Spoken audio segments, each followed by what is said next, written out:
Hi, this is Jerry Bembry from the Buffalo Wild Wings in Owings Mills, here with Mike Preston, the NFL writer with the Baltimore Sun, talking Ravens playoffs. Now, Mike, the Ravens go into Foxborough this weekend, fresh over their win over Houston last weekend.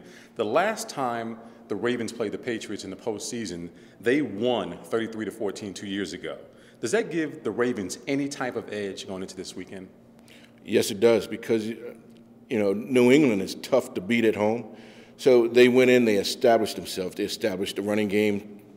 Basically that was the first or second year under Harbaugh where they said, hey, we can actually come into this place. We can beat these guys.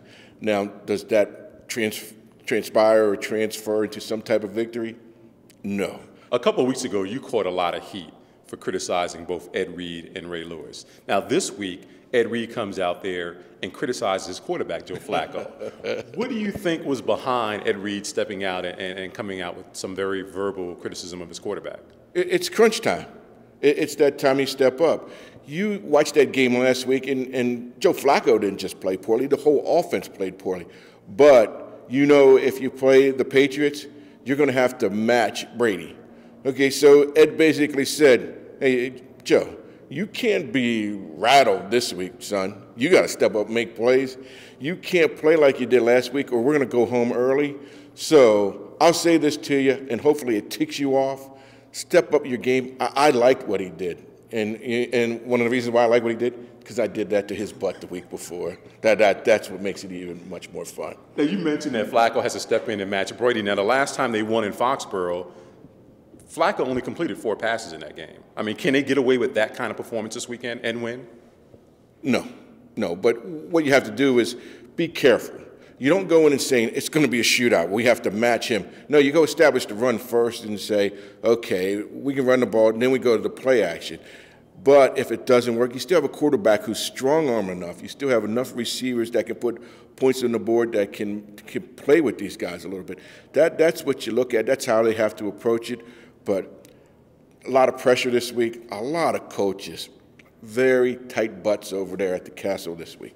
We talk about Flacco with as much heat as he gets. If he wins on Sunday, he'll be the first quarterback in 4 years to win 50 games. If he wins on Sunday, it would tie him with Tom Brady for the most playoff wins by a quarterback in his first 4 seasons. So do you think that he is the real key to this game? I wouldn't say he's the real key, but I think he is a key.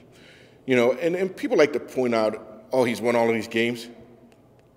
Kyle Bowler won a lot of games. Okay, he did. But do you win the big games?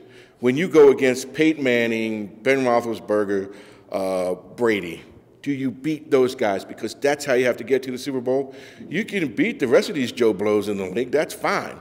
But when you get to this point, beat the big boys. And they've been fortunate they haven't played any of the big boys this offseason. Well, now they get the biggest boy of them all this weekend. Joe, step your game up. If you want to be considered even outside of that elite class, this is your time. Now, let's take a quick look at the NFC Championship game. The New York Giants, with their win over the Green Bay Packers last weekend, travel to San Francisco against the 49ers. The Giants sure seem like they're peaking at the right time right now. Oh, when you can run the ball, stop the run, and get pressure with your front four, that's the formula for success. If you go back and look at Green Bay last year, they just barely made the playoffs. And then they get in and they started peaking. Well, we're seeing the same thing again with the Giants. Eli Manning, who is unfairly criticized most of the time, he's a good quarterback.